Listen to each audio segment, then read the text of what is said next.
"I don't want to be here anymore." This was a phrase that my parents heard me say to them one January night when I was in 7th grade.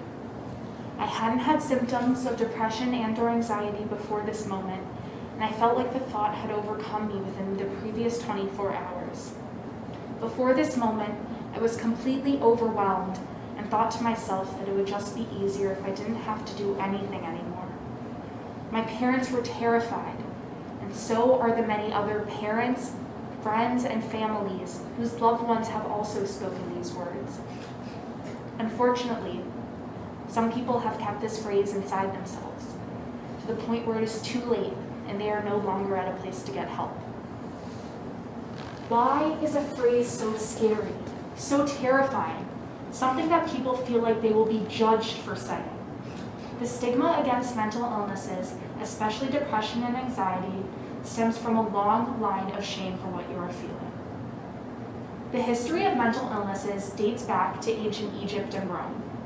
Called hysteria, it was believed to be linked to the uterus, and symptoms included paralysis and hallucinations. Women did not reveal their symptoms due to the fear that sharing was too intimate because of where it was believed to stem from, the uterus. Given the lack of understanding and humiliation surrounding hysteria, women were reluctant to come forward to get treatment. For the women who did come forward, there were little to no treatments available. In the Middle Ages, the church believed that hysteria was caused by a link between the woman's uterus and the devil. Religious ceremonies and exorcisms were forcibly performed on any woman showing signs of mental illness. In the 1600s, it was discovered that hysteria is not linked to the uterus, but to the nervous system and brain, making people even more fearful of the power of a mental illness now that a man could get a diagnosis too. Men were supposed to be strong, and the idea that they could struggle from something was terrifying. In the 1975 movie, One Flew Over the Cuckoo's Nest, the audience is drawn in by the horrifying depiction of mental illness. Randall McMurphy's diagnosis of a mental illness prompts a series of events inside the psychiatric hospital where he is a patient, which ends with him being sent into electric shock therapy. The depiction of this horrific therapy as the only treatment for his mental illness contributes to the societal belief that this is what treating mental health looks like. But it's not. Anyone can get treatment of any kind, and there should be no shame surrounding it. All feelings, man or woman, are valid. While my first symptoms of depression and anxiety arose in 7th grade, it wasn't until freshman year, recently after I had moved to Deerfield, that I had my first panic attack. I distinctly remember the chilly September night. I was sitting at my computer, writing a draft for an essay for world history. All of a sudden, my hands became tense and shaky, and I felt as if I was going to snap my computer at any moment. I couldn't breathe, and I felt like the walls were closing in around me.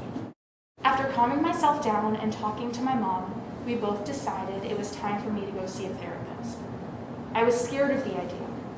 Only people with big problems go to therapy. And that is a perfect example of how the mental health stigma arises in everybody. I had been conditioned to think that therapy was this thing you go to in extreme circumstances, not to help with a little bit of anxiety.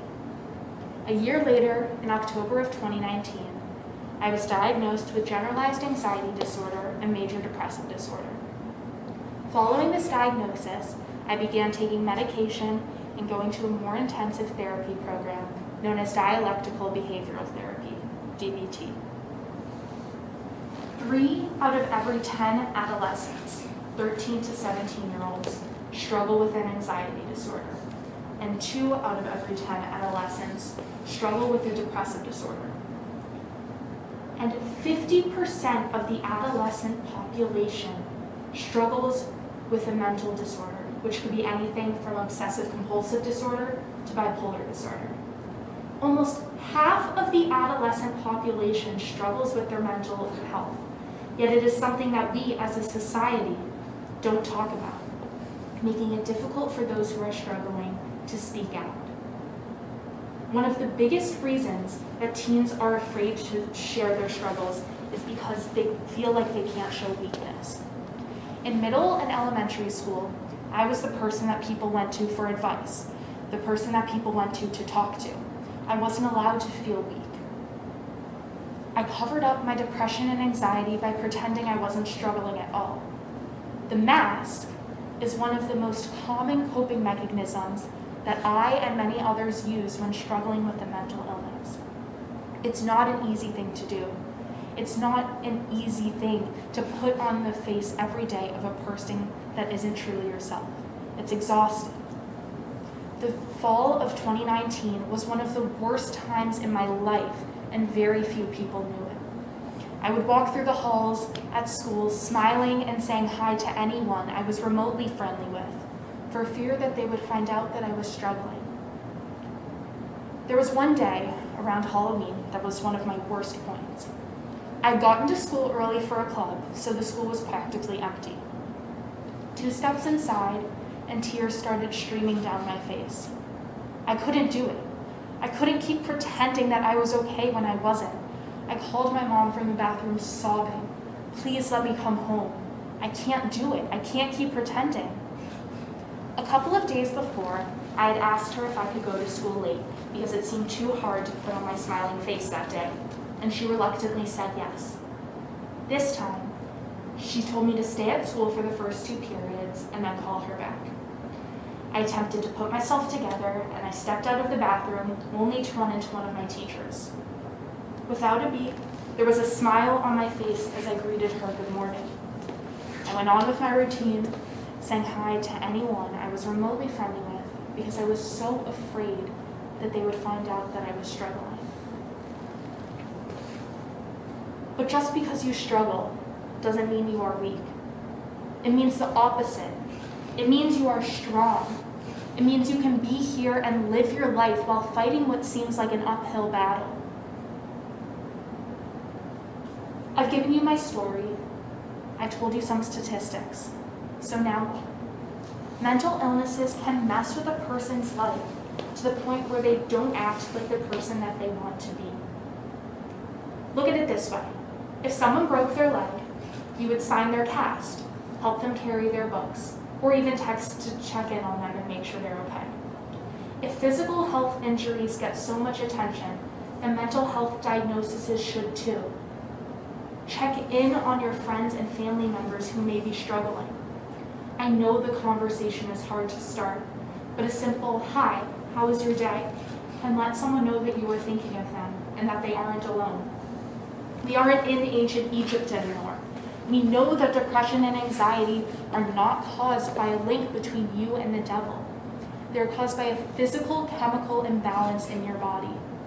And while medication and therapy can help heal a person, the everlasting fear surrounding having a mental illness can make someone not speak out about their struggles. I started the conversation with my peers by posting my story on Instagram. It was an extremely vulnerable act, but it led me to start a conversation about my mental illness. It doesn't have to be an Instagram post, but tell one person, one family member about your struggles. Someone who loves and cares for you will never judge you. I do want to be here. I do want to live my life. And while my struggles with depression and anxiety were something I would never wish upon anyone, they made me who I am today. They made me stronger. I want you here, all of you. I know it's hard. I know it's challenging.